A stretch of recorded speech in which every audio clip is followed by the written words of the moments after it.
comienza La Hora del Museo. Historia, patrimonio, identidad y el quehacer cultural. Un diálogo para reflexionar la actualidad de Chile y del mundo. La Hora del Museo, el programa del Museo Histórico Nacional, conducido por el periodista Luis Cruz.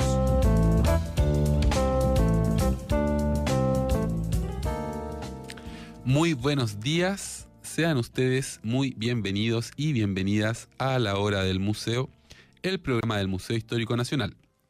Nos escuchas a través de nuestra señal 94.5 FM, 124 en AM y también a través del streaming www.radiousach.cl. Como cada mañana, quiero invitarlos a que visiten la web del Museo Histórico Nacional, www.museohistoriconacional.cl, y que allí revisen la agenda de actividades que tenemos preparada para esta semana. Y hoy vamos a hablar de arquitectura, porque nos visita Beatriz Navarrete, la arquitecta Beatriz Navarrete, para conversar acerca de espesores de lo actual, prácticas y debates para la teoría y la historia de la arquitectura. Libro de ensayos en torno a esta apasionante disciplina. Pero antes de ir con la entrevista, como ya es un ritual, nos vamos a ir con la primera canción de esta mañana. Vamos a estar escuchando durante toda esta mañana una banda francesa que se llama Holden. Y esto es Margot.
Ya estamos de vuelta en la hora del museo y hoy nos acompaña la arquitecta Beatriz Navarrete para conversar acerca de espesores de lo actual, prácticas y debates para la teoría y la historia de la arquitectura.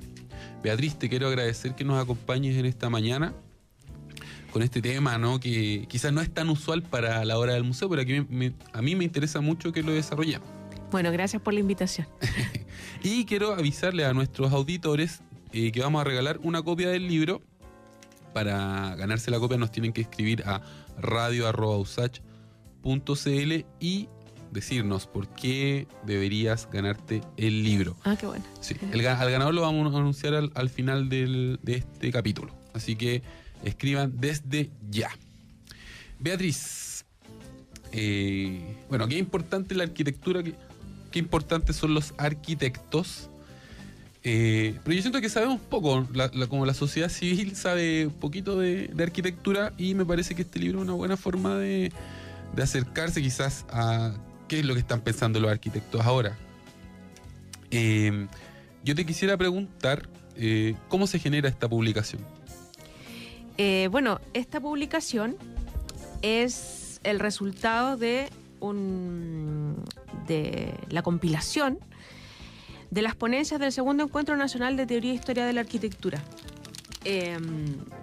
Ahí tendríamos que en realidad empezar a conversar sobre los encuentros nacionales. Exacto, eso es lo que yo quería saber. Ya. Estos encuentros nacionales de arquitectos, ¿qué hacen los arquitectos cuando se juntan? Voy a contextualizar el libro. Sí. Mira, en el año 2014, académicos que trabajábamos en el área de la teoría y la historia de la arquitectura, nos preguntamos simplemente qué estaba pasando en el área. Veíamos que las mallas curriculares en arquitectura estaban siendo modificadas, que se estaban cambiando los nombres de las mismas cátedras, que se estaban disminuyendo las horas de teoría e historia de la arquitectura, y queríamos saber si nos pasaba eso solo a nosotros, si eso solo pasaba en Santiago, si pasaba en algunas universidades o había alguien más que estaba preocupado por el tema. Entonces, y querían saber también quién era el culpable del cambio de estas mallas. Claro, preguntando, ¿por qué ocurría este más fenómeno? o menos lo teníamos... Lo tenían claro ya. Lo teníamos más o menos claro, pero queríamos saber si existía alguien más que estaba preocupado por esto. Ya.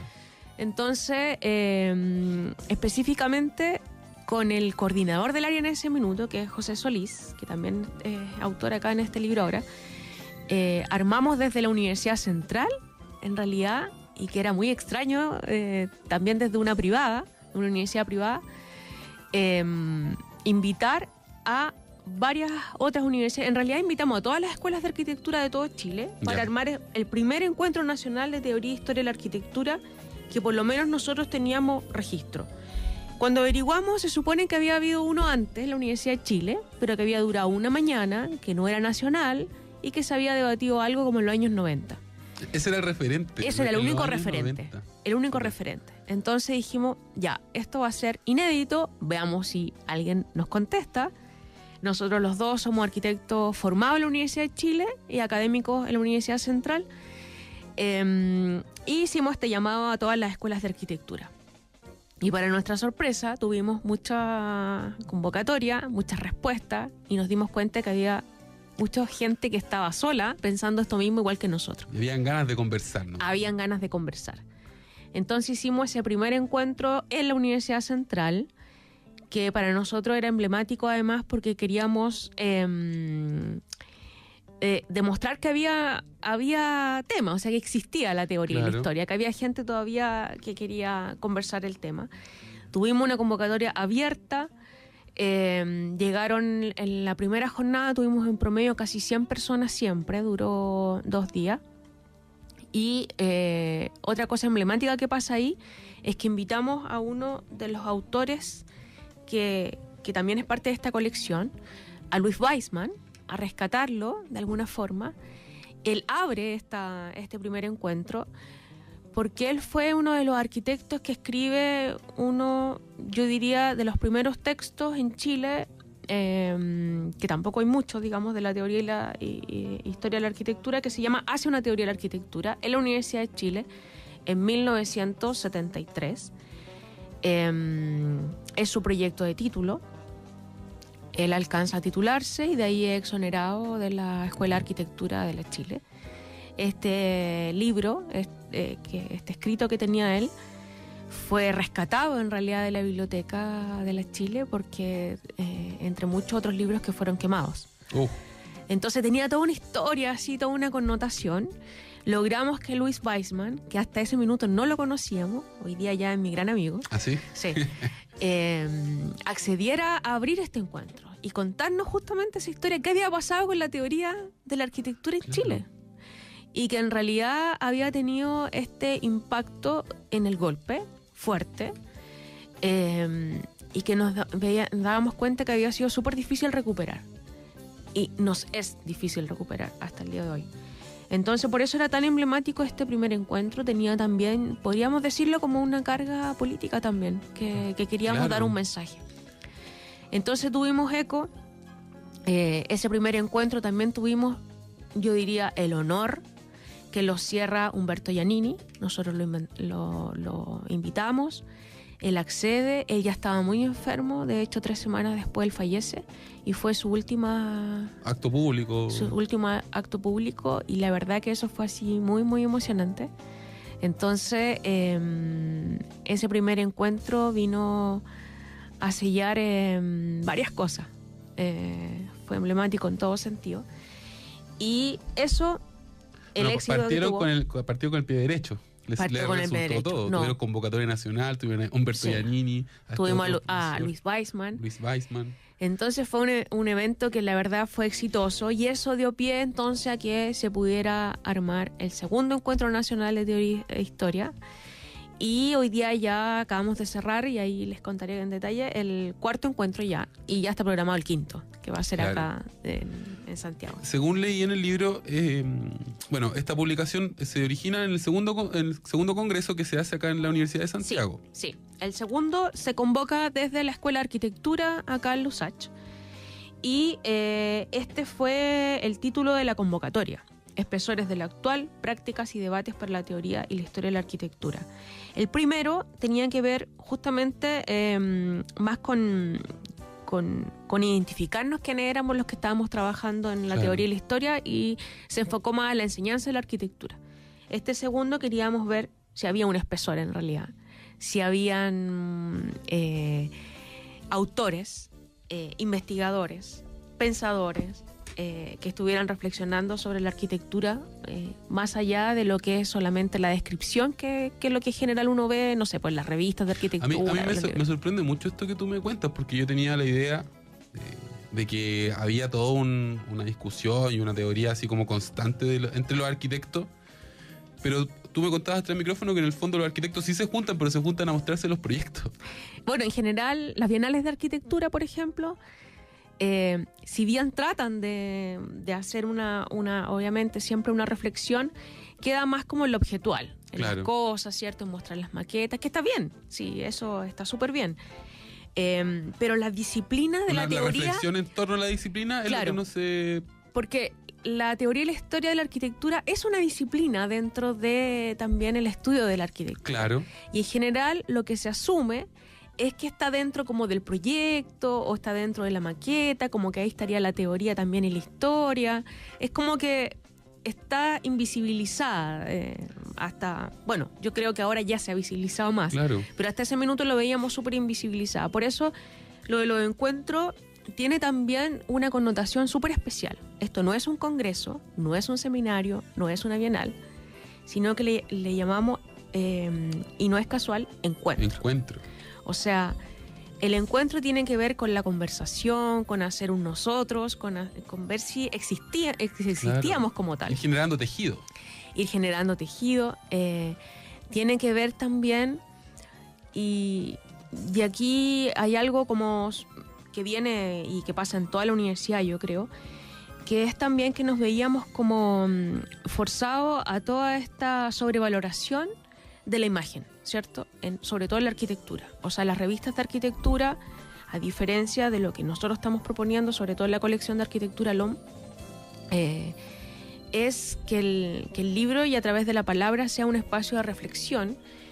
Y claro, la imagen siempre va a estar en la arquitectura, obviamente, pero que no sea lo principal, sino que sea el desarrollo de las ideas a través de la escritura, que puede hacer reflexionar sobre lo que está pasando hoy día en nuestras ciudades, en nuestras viviendas, que es algo súper contingente. O sea, es súper contingente, es súper importante y está tan presente que a uno a veces se le olvida, ¿no? O sea, porque habitamos ciudades diseñadas por arquitectos, vivimos en casas diseñadas por arquitectos, y obviamente que detrás de cada propuesta arquitectónica se esconde una visión del mundo, una visión de la economía, una visión de la sociedad. Bueno, Santiago es un estupendo ejemplo de todo lo que estoy diciendo. Cómo no, el modelo y el sistema penetran, ¿no?, en la forma de hacer arquitectura. Sí, claro. Y, por ejemplo, ahí venía escuchando ahora en otra radio sobre el tema de la vivienda social, ¿no? Claro. Este conflicto que ahora está en la contingencia por lo que está pasando en Las Condes. Bueno, eso tiene que ver con un problema de planificación, y no es un problema que exista hoy día, y tiene que ver justamente con la reflexión en torno a las ciudades. O sea, parte de la colección Arquitectura LOM el año pasado lanzó también un libro que se llama La guerra de los lugares, de Raquel Rolnick. Yo creo que es súper contingente lo que está pasando hoy día. Y entender que Chile fue el laboratorio, como dice ella, el laboratorio del neoliberalismo en la arquitectura y en todos los temas, digamos, pero para hablar, estamos hablando de arquitectura, fue uno de los laboratorios con el tema de la vivienda. Entonces, lo que tenemos hoy día es el resultado de eso también. Entenderlo así, que estas cosas no pasan porque es casual, ¿cierto? Porque se naturaliza todo, se naturaliza un discurso de segregación que no es real, o sea, o que no debería ser real. Entonces, ¿desde dónde nosotros podemos hacer esa crítica, digamos? Interesante, es de los textos. Y muchas veces el debate, ¿no?, se resuelve con que manda el mercado, en el fondo. Claro. Recuerdo cuando se discutía acerca de los guetos verticales, no sé, las constructoras que estaban ahí detrás decían, bueno, en realidad es que no podemos diseñar departamentos de mejores condiciones en comunas como Estación Central. Lo cito porque la Universidad de Santiago se ubica en la comuna de Estación Central, porque acá no hay habitantes que pudiesen pagar por un departamento de mejores condiciones. Entonces el mercado habla y tenemos que dejar hablar al mercado. Y ahí se cierra el debate. O sea, lo que pasa es que está naturalizado justificar todo a través de un criterio económico. Claro. Y eso no necesariamente, bueno, y en mi opinión personal, eso no debería ser así. Bueno, en una disciplina tan importante como la arquitectura. Obvio, y en muchas otras. O sea, obvio, en la medicina. Nosotros vemos, ¿cierto?, que las universidades también, y aquí voy a volver al tema del libro, las universidades también han sido afectadas por estos términos ideológicos economicistas, en que en realidad los académicos estamos obligados a estar en una máquina de producción de indexaciones, por ejemplo. Claro. Muchas de las universidades, ¿cierto?, tienen premios si tú vas a una publicación indexada. Te exigen desde los doctorados, desde los magísteres, que tú tengas dentro de tu currículum publicaciones indexadas, pero eso también está dentro de una lógica economicista. Justamente lo que viene a ser el libro, y en este caso la colección de Arquitectura LOM, es un acto de resistencia. Es un acto de resistencia a toda esa lógica. De tratar de hacer las cosas distintas. De tratar de hacer la lógica distinta y que la reflexión no tenga que estar centrada en un producto. O sea, conversábamos al principio, claro, este encuentro ya fue en el 2016, estamos en el 2018, ¿por qué estamos lanzando esto ahora? Y muchos nos han preguntado, bueno, pero han pasado casi un año y medio, ¿cierto?, de la publicación.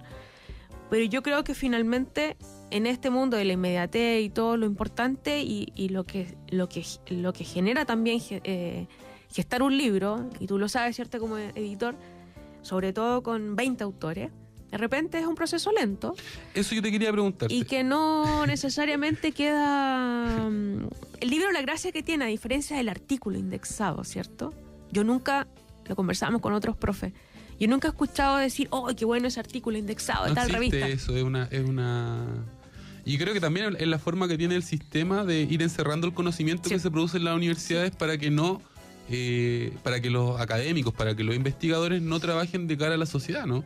Que en el fondo la función de la universidad debería ser entregar este conocimiento que se genera acá a la sociedad. Y a través del paper, ¿no? Se pone un cerco porque todo queda en estas revistas indexadas que, evidentemente, si yo no soy arquitecto, no voy a ser lector de esa revista. Si no soy, no sé, pues, historiador, no voy a estar. Sí. Entonces, se produce esta parcelación del conocimiento que finalmente nos tiene a todos muy divididos y sin saber en qué están los arquitectos, en qué están los historiadores, en qué están los matemáticos, los filósofos, no sé. O sea, imagínate que dentro de los parámetros, de repente, en algunas postulaciones te preguntan cuántas veces te han citado en un año. Claro. O sea, también finalmente son lógicas economicistas en que en realidad, ahora, en estos encuentros, y esa es la gracia también de los encuentros, que conversamos con los profesores y ninguno, por lo menos de los que nos hemos encontrado, nadie da a leer publicaciones indexadas. Finalmente, ¿qué es lo que damos a leer? Bueno, los textos históricos de la arquitectura, claro, los clásicos de la arquitectura. Finalmente siempre se recurre al libro, entonces también hay como una cosa... Es muy buena esa observación, porque sí, yo también, cuando estudié en el magíster o en el pregrado, yo no me daban a leer papers, me daban a leer libros. Libros. Y nadie, lo que decíamos antes, nadie dice, ¡oh, qué bueno este artículo indexado en tal revista! Mira, te recomiendo este paper, porque claro, al final nadie los lee. O sea, de claro, verdad, yo he hecho así mini encuestas, así también como editora, es decir, nunca nadie me ha recomendado un artículo indexado. Claro. Entonces, también es una falacia, siento yo, sobre todo en el ámbito de las humanidades. Yo no soy experta ni me manejo mucho en el tema, no me manejo nada, digamos, en el tema de las ciencias claro, duras. Yo me imagino que para ellos sí hay otra lógica. Pero nosotros como arquitectos, yo me siento y todos nos sentimos más cerca de las humanidades. Y en ese sentido también, bueno, como, de la escritura, como de otras lógicas. Pero la arquitectura tiene esta gracia, ¿no? Sí. Que es como una profesión total, yo la veo como porque tiene matemáticas, tiene diseño, tiene arte, lo tiene todo, es como sí, la ópera. Bueno, yo entré a estudiar arquitectura porque me gustaban las matemáticas y me gustaba dibujar. Claro. Era como, eso era lo típico que te decían, ya, si te gustan claro, las matemáticas y dibujar, bueno, estudia arquitectura. Pero también tienes que observar el comportamiento humano, exacto, saber cómo funciona una familia. Uno se da cuenta después estudiando, ¿cierto?, que hay harto de sociología, de antropología. Exacto. Es súper complejo el tema y por eso también es, y lo hemos conversado también en estos encuentros, por eso es tan importante también tener una especificidad de la teoría y la historia de la arquitectura, porque es una disciplina que debería desarrollarse casi por sí misma. O sea, debería claro, incluso haber como una especialización, que hoy día no existe. Entonces, todas las escuelas de arquitectura en general están centradas en el taller, en la producción, en la abstracción de los proyectos, donde no se alcanza a hacer una reflexión mayor. No porque no se quiera, sino que porque también la máquina de las acreditaciones, y ahí claro, entramos en otro rollo, la máquina de las acreditaciones te piden otro tipo de productos. Claro. Y cuando llega la acreditación, todo cambia en la... O sea, hoy día las facultades, y ahí voy a hacer un paréntesis, hoy día las facultades lo que hacen es no tienen programas como visiones más de facultad, sino que la visión se transforma en una meta de acreditación. Claro. No porque de repente el mismo decano lo quiera o el rector lo quiera, sino que porque que también tiene que ver con una lógica mercantil, ¿cierto? Es ver cuántos años me voy a acreditar, porque dependiendo cuántos años me voy a acreditar, voy a tener gratuidad o voy a tener crédito, voy a tener mejores alumnos, voy a tener mejores puntajes. Entonces finalmente todo se transforma en una cuantía de números. Sí, es así. Beatriz, yo te quiero invitar a escuchar la segunda canción de esta mañana. Volver a anunciar que tenemos concurso. Estamos regalando el libro Espesores de lo Actual, Prácticas y Debates para la Teoría y la Historia de la Arquitectura, de Editorial LOM, que gentilmente nos hizo llegar esta copia para poder regalársela a ustedes. Si quieres ganar el libro, nos tienes que escribir a radio@usach.cl. Y hoy nos vamos con la segunda canción de esta mañana. Estamos escuchando la banda francesa Holden, porque siempre escuchamos música en español y en inglés, entonces yo quise introducir la variable francesa. Vamos a escuchar esta canción que se llama Una fracción de segundo.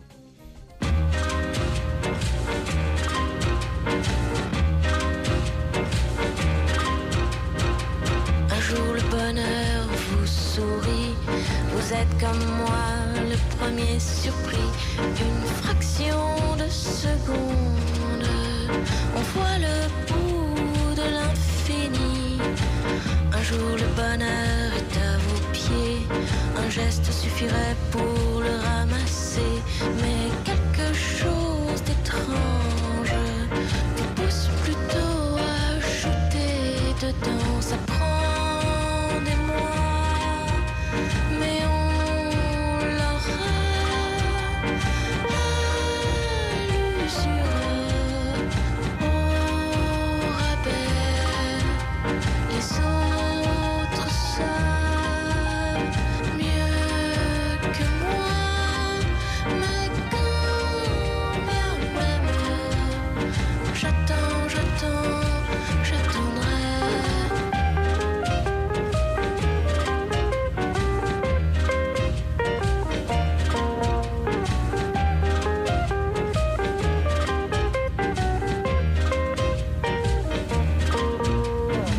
Un jour les dieux sont avec vous, le lendemain ils n'y sont plus du tout, et l'enfer qui s'annonce finira par vous mettre à genoux.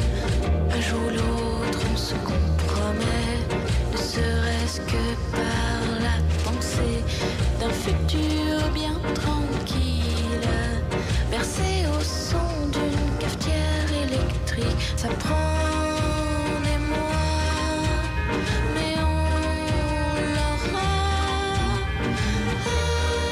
à l'usure, au rabais.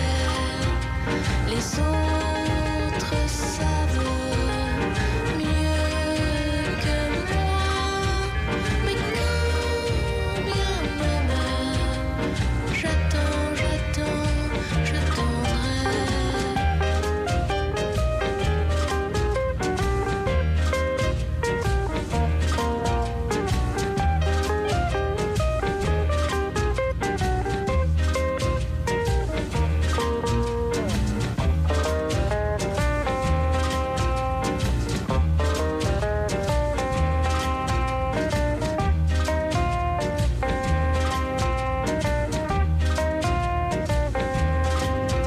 Ça prend des mois, mais on l'aura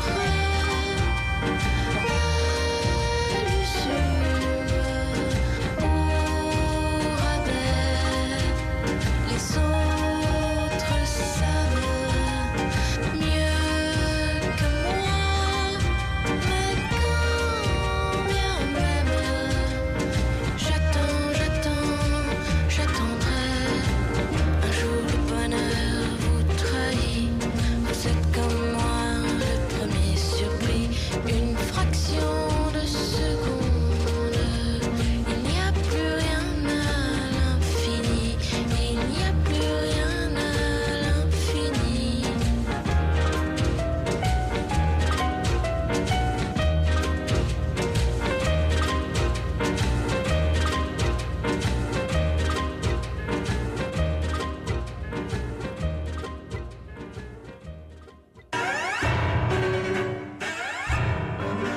Radio Universidad de Santiago, una emisora donde podrás escuchar y aprender sobre diferentes estilos de música clásica compuestos en Chile.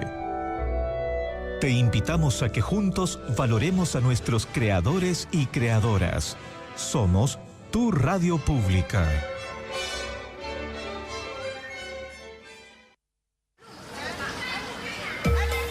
En las calles de Bamako, en la Rambla de Barcelona o en la Plaza del Zócalo en Ciudad de México.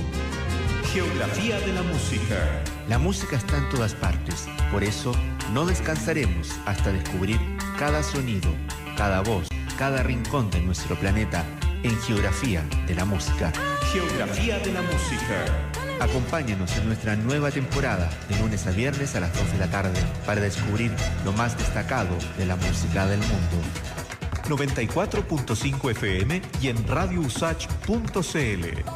Déjate llevar por los sonidos del mundo.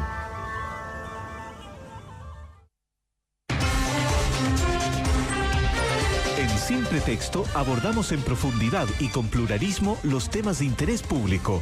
De lunes a viernes, nuestros periodistas invitan a debatir a connotados expertos, variados panelistas y a los protagonistas del acontecer noticioso nacional e internacional.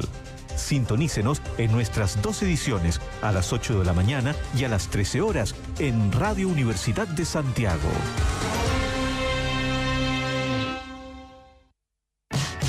En el baile de los quinceañeros y en la sinfónica, en los espacios públicos y en las galerías, en las editoras independientes y en los bestsellers. En todas partes está nuestra cultura viva. Escúchanos de lunes a viernes de 15 a 17 horas por la 94.5 FM y radiosat.cl. Conduce Daniela Figueroa Videla.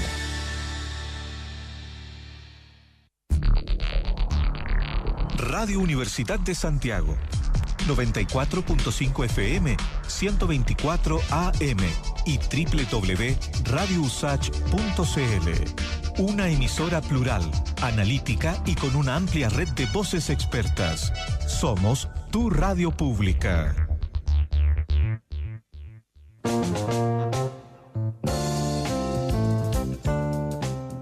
Ya estamos de vuelta en La Hora del Museo, el programa del Museo Histórico Nacional. Y hoy estamos conversando con Beatriz Navarrete, quien es la compiladora del libro Espesores de lo Actual, Prácticas y Debates para la Teoría y la Historia de la Arquitectura. Si te quieres ganar este libro, nos tienes que escribir a radio@usach.cl y darnos una buena razón para que te lo regalemos. Beatriz, antes de que nos fuéramos a la canción de esta estupenda banda francesa que es Holden, en realidad nos fuimos por la rama, pues empezamos a hablar de educación. Sí. Pero yo te quería... Tiene que ver. Sí, tiene que ver, obvio. Pero te quería traer de vuelta el tema del libro. Y quisiera saber, en el libro se habla de que hay una suplantación por parte de las retóricas periodísticas, pseudocríticas y magacinescas del discurso histórico de la arquitectura. Y fue algo que a mí me llamó mucho la atención. Y por eso te lo quería preguntar. ¿Eso era en un artículo específico? Eso estaba en la introducción del la libro. Introducción. ¿Cómo? A ver, repíteme Mira, se habla de que el discurso histórico ha sido suplantado por las retóricas periodísticas, pseudocríticas y magacinescas. Bueno, es lo que estábamos hablando del tema de las revistas, ¿no?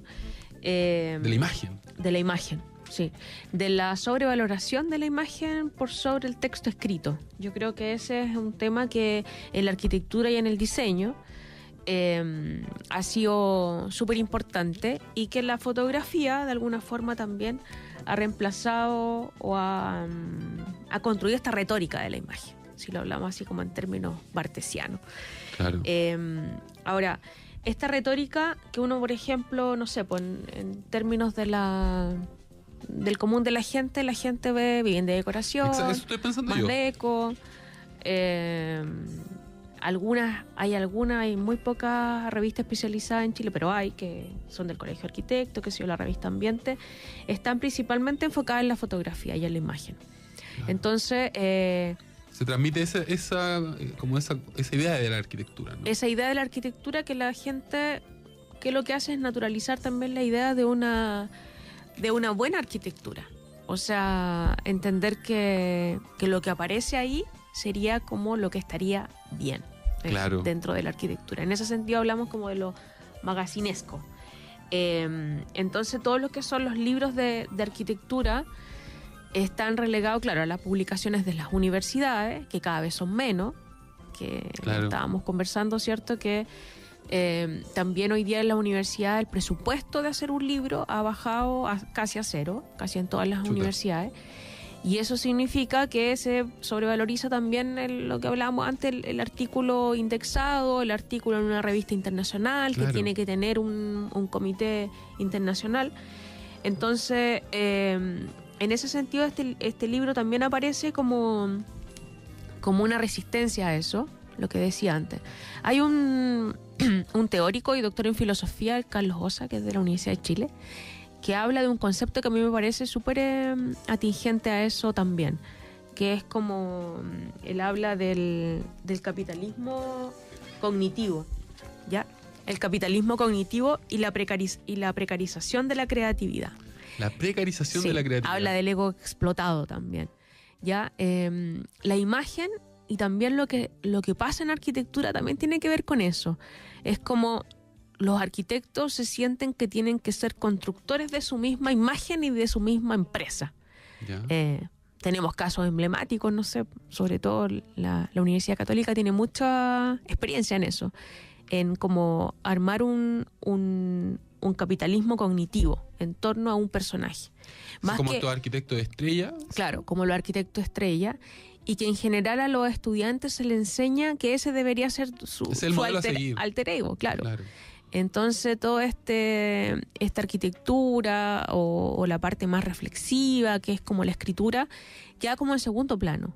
Entonces, también está, yo diría, y esa es como una hipótesis mía, como unido, ¿cierto?, toda esta retórica de la imagen que está en estas revistas, que es lo que la gente cree que es la buena arquitectura, unida a estos tipos de arquitectos estrella que también entran como dentro de una retórica de lo que sería como la buena arquitectura. Claro. Oye, hay otra idea que a mí me quedó dando vuelta, que era esto del peso del presente, como había una tensión entre lo actual y lo contemporáneo versus la historia, y existía esta demanda por ser novedoso, por la novedad, por estar siempre, y está esta idea, ¿no?, que como vivimos en una sociedad donde todo tiene que estar cambiando permanentemente para que nada cambie. Sí. Bueno, y ahí entra también el concepto de la innovación, ¿no? El concepto de la innovación. Es muy, muy fuerte en arquitectura y en el diseño. En nuestra sociedad es un concepto positivo, ¿no? La idea de ser Sí. innovador. Sí. Y eso, bueno, es lo que hemos conversado también en estos encuentros, es lo que hace que se desvalorice la historia en un sentido de entenderla como parte de un pasado que no tiene nada que ver con el presente, y yo creo que también tiene que ver con nuestra cultura chilena. Es como esto de, bueno, eso ya pasó, eso fue antes, es como siempre... Es viejo, ¿cierto? Son conceptos que también se pasan a las disciplinas.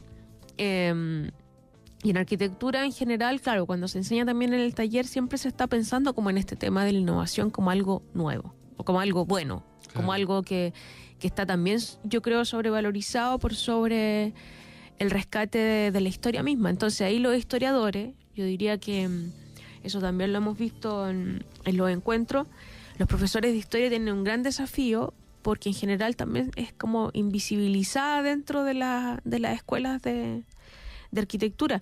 Hay muchas escuelas de arquitectura que en realidad en la cátedra se llama Teoría de la Arquitectura, y ahí se supone que tú tienes que enseñar también historia. O a veces hay una cátedra separada de historia. A veces, pero cada vez menos.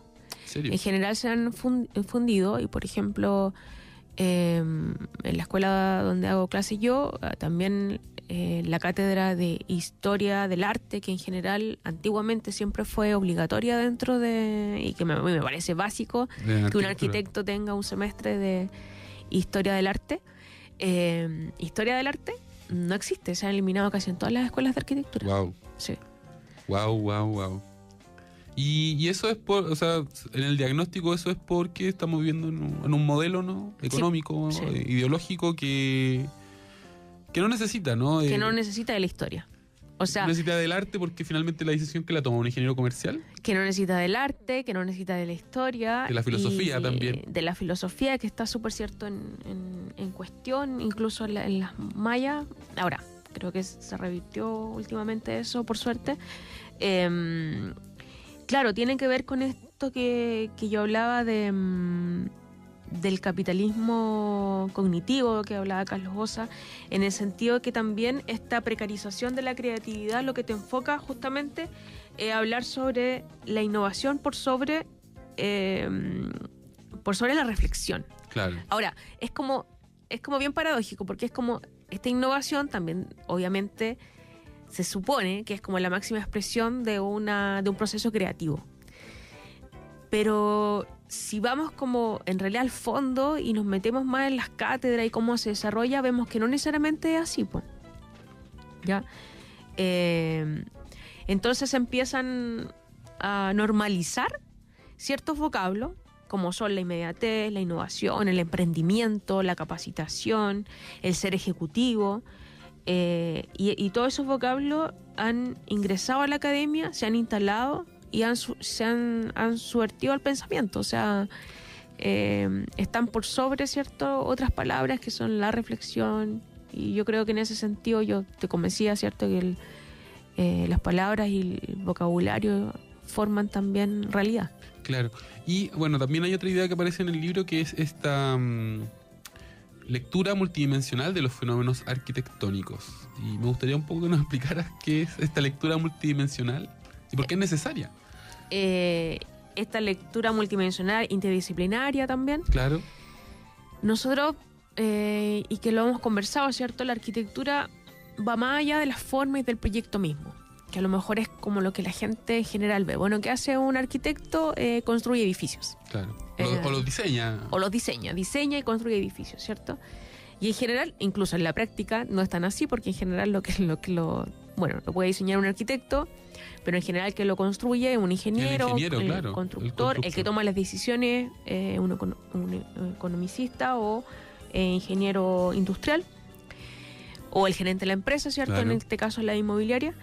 Entonces, que se plantea también en el libro, ¿cierto?, que la arquitectura tiene una complejidad y un espesor que es distinto, y que debería ser asumido así, y por lo tanto debería ser interrogada desde varias disciplinas.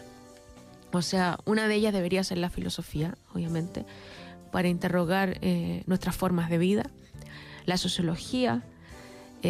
Por otro lado, el lunes antes pasado estuvo Richard Sennett, un sociólogo bien connotado, ¿cierto?, inglés, que hablaba justamente, él habló de las ciudades. Que uno decía, bueno, obviamente, bueno, ¿qué podrá decir un sociólogo acá? Que a nosotros nos cuesta en Chile pensar eso. Claro. Bueno, él justamente hablaba de esta ciudad abierta, de la ciudad cerrada, y su charla fue solo de arquitectura en el fondo. Oye, Beatriz, yo quisiera preguntarte, ya que entramos en este tema, acá en Chile, ¿quién piensa las ciudades?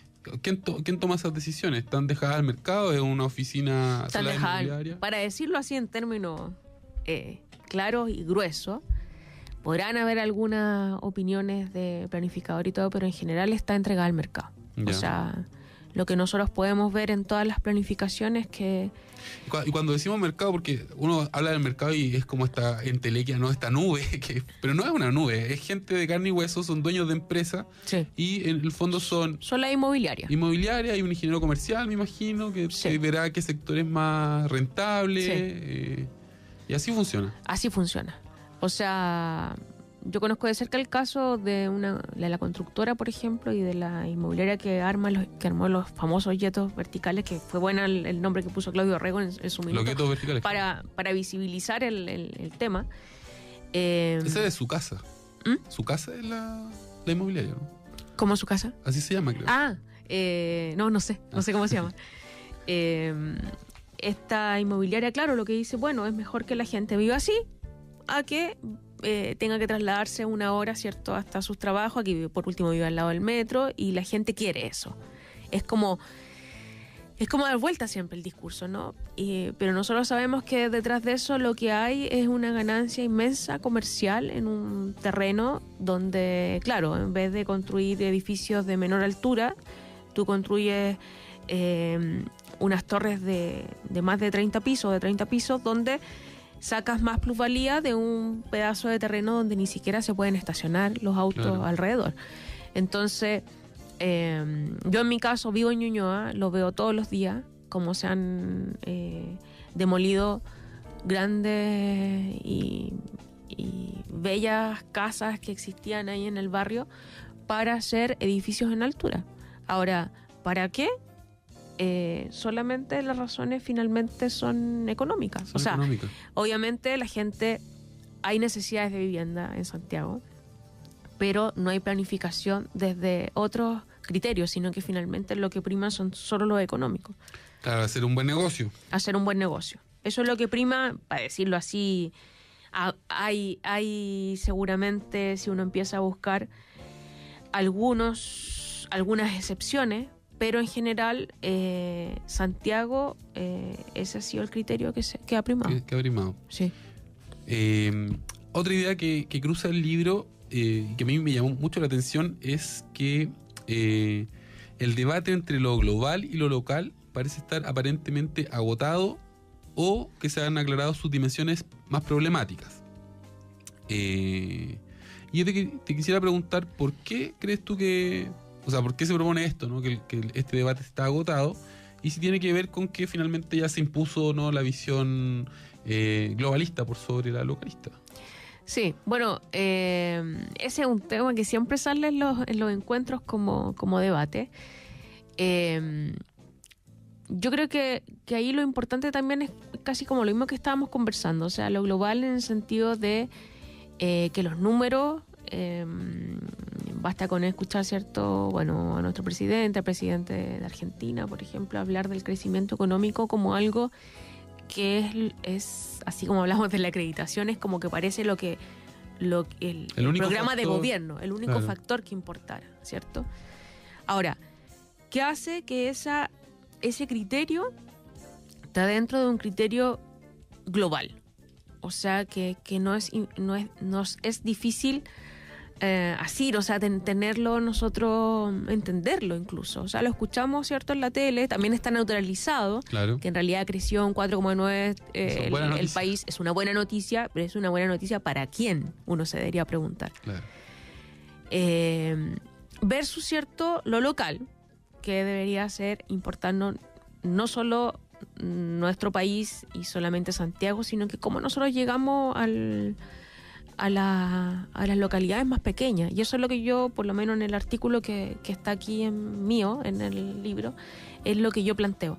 Cómo el paisaje y el territorio, ¿cierto?, pueden ser dadores incluso de materias primas para una localidad, forman culturas locales, pero que en este criterio globalizante quedan fuera de lógica. Es como que están dentro de otro criterio que los mismos habitantes que tienen otras formas de vida a la que vivimos nosotros acá en Santiago no lo entienden.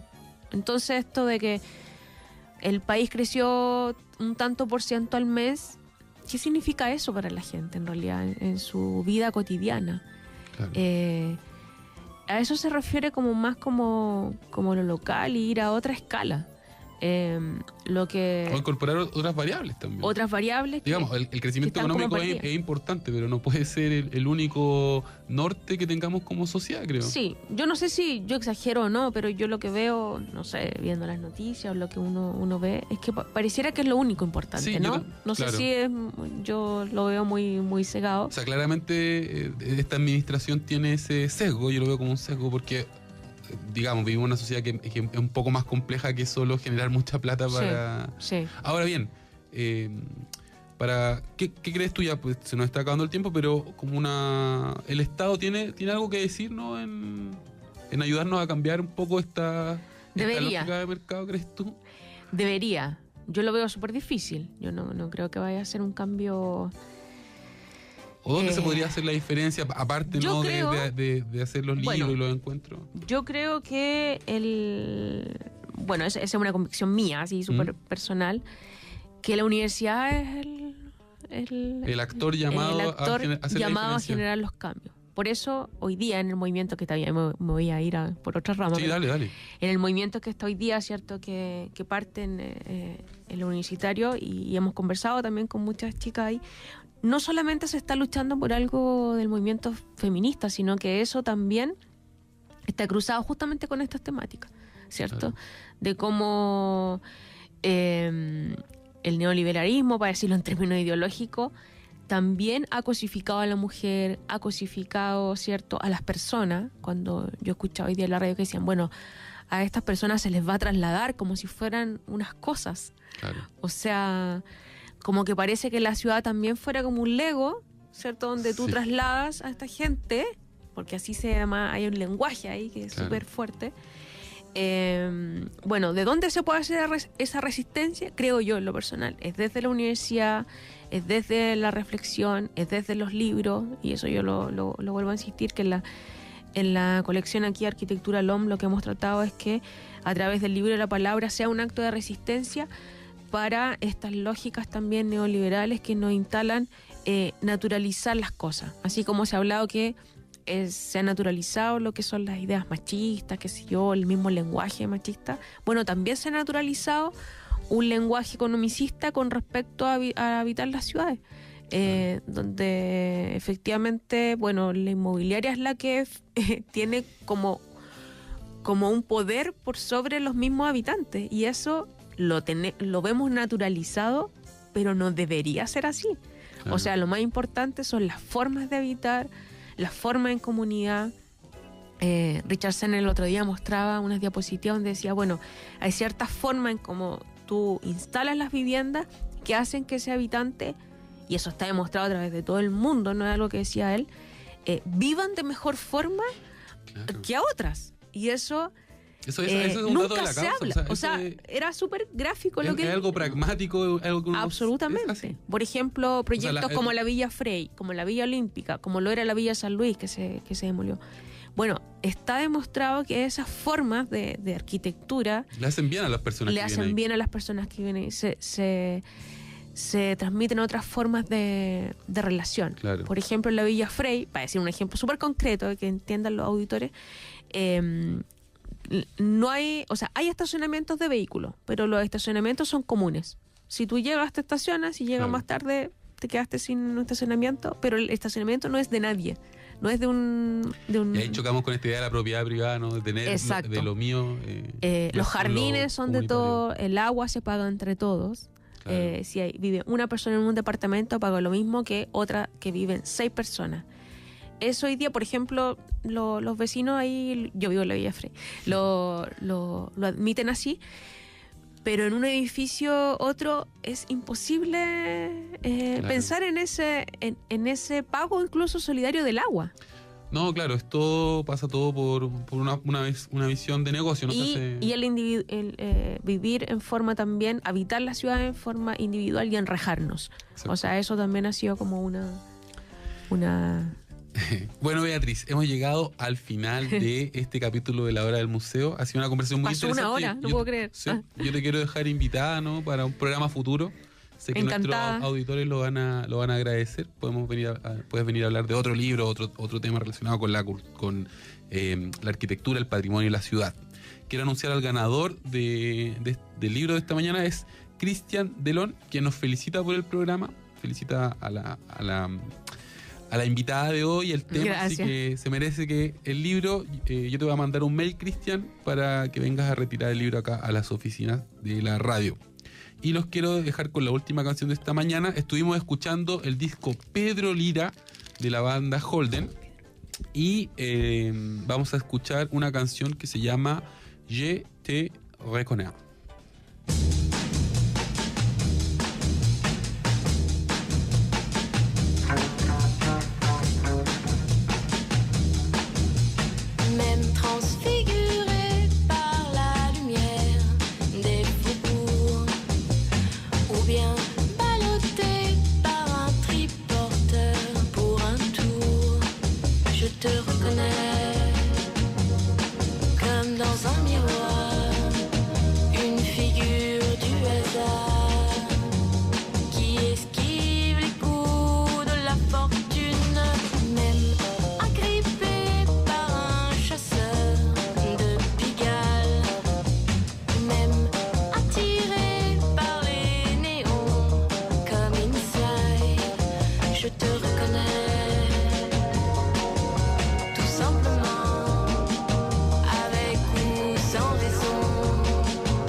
La Hora del Museo. Un viaje por la historia, el patrimonio, el arte y la cultura.